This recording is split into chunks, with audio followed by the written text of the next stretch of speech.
திருமண வாழ்க்கை. ஒருவர் எதற்கெடுத்தாலும் மனைவியுடன் சண்டை போடுவார். ஒரு நாள் ஆபீஸ் போய் வேலை செய்து பார், சம்பாதிப்பது எவ்வளவு கஷ்டம் என்று புரியும் என்று அடிக்கடி சவால் விடுவார். அவள் ஒரு நாள் பொறுமை இழந்து, ஒரு நாள் நீங்க வீட்ல இருந்து பசங்களை பார்த்துக்கோங்க, காலையில் குளிப்பாட்டி சாப்பிட வச்சு வீட்டு பாடங்கள் சொல்லி கொடுத்து சீருடை அணிவித்து பள்ளிக்கு அனுப்புங்க, அதோட சமைப்பது துவைப்பது எல்லாத்தையும் செஞ்சுதான் பாருங்களேன் என எதிர் சவால் விட்டாள். கணவனும் அதை ஏற்றுக்கொண்டான்.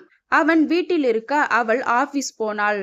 ஒரே குப்பை கூலமாக கிடந்தது ஆபீஸ். முதலாளி மனைவி என்பதை மனதில் கொள்ளாமல் கூட்டி பெருக்கி சுத்தம் செய்தாள். வருகை பதிவேட்டை சரிபார்த்து தாமதமாய் வருபவர்களை கண்டித்தாள்.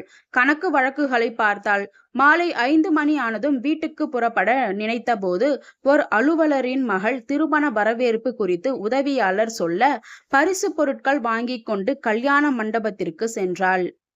கணவன் வராததற்கு பொய்யான காரணம் ஒன்றை சொல்லிவிட்டு மணமகளின் கட்டாயத்தால் சாப்பிட சென்றாள். பந்தியில் உட்கார்ந்தவளுக்கு சிந்தனையெல்லாம் வீட்டை பற்றியே. இலையில் வைத்த ஜாங்கிரியை மூத்தவனுக்கு பிடிக்கும் என்று கைப்பையுக்குள் எடுத்து வைத்தாள்.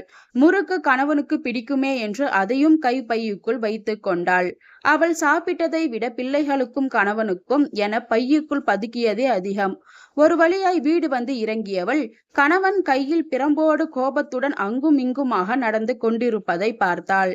இவளை பார்த்ததும், பிள்ளையா பெத்து வச்சிருக்க, எல்லாம் கியாமுயா என்று கத்தி தொலையுதுங்க, அத்தனையும் குரங்குங்க, சொல்றத கேட்க மாட்டேங்குது, படினா படிக்க மாட்டேங்குதுங்க, சாப்பிடுனா சாப்பிட மாட்டேங்குதுங்க, அத்தனை பேரையும் அடிச்சு அந்த ரூம்ல படுக்க வச்சிருக்கேன், பாசம் காற்றுன்னு பிள்ளைகளை கெடுத்து வச்சிருக்க என்று பாய, அவளோ ஐயையோ பிள்ளைகளை அடிச்சிங்களா என்றவாறே உள்ளே ஓடி கதவை திறந்து பார்த்தாள். உள்ளே ஒரே அழுகை குரலாக இருந்தது. விளக்கை போட்டவள் அதிர்ச்சியுடன், ஏங்க இவனை ஏன் அடிச்சு படுக்க வச்சிருக்கீங்க, இவன் எதிர் வீட்டு பையனாச்சே என்று அலற, ஓஹோ அதான் ஓட பார்த்தானா என கணவன் திகைக்க, அந்த நிலையில் இருவருக்கும் ஒன்று புரிந்தது. இல்லாள் என்றும் மனைவிக்கு உரியவள், மனைவி என்றும் சங்க காலம் தொடங்கி நம் மூதையர்கள் சொல்வது சும்மா இல்ல. இல்லத்தை பராமரிப்பதிலும் பிள்ளைகளுக்கு வளமான வாழ்க்கையை அமைத்து கொடுப்பதிலும் ஒரு பெண்ணின் பங்கு தலையானது. அதுபோல பொருள் ஈட்டி வரக்கூடிய ஆண்களின் பங்கும் அளப்பரியது. ஆனால் இருவரும் வேலைக்கு செல்லும் இந்த காலத்தில் இது ஆணுக்கும் இது பெண்ணுக்கு என்று குடும்ப பொறுப்புகளை இணைப்பிரிக்க இயலாதபடி வாழ்க்கை சமத்துவம் ஆகிவிட்டது. இந்த சூழ்நிலையில் ஒரு குடும்பம் மகிழ்ச்சியாக இருக்க வேண்டும் என்றால் கணவன் மீது மனைவியோ மனைவி மீது கணவனோ ஆதிக்கம் செலுத்தாமல் அன்பால் சாதிக்கும் மனநிலையை கொண்டிருந்தால்தான் எல்லா வளமும் பெற்று பல்லாண்டு வாழ முடியும்.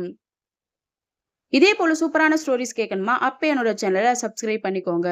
அடுத்த ஸ்டோரியில சந்திக்கலாம். பாய்.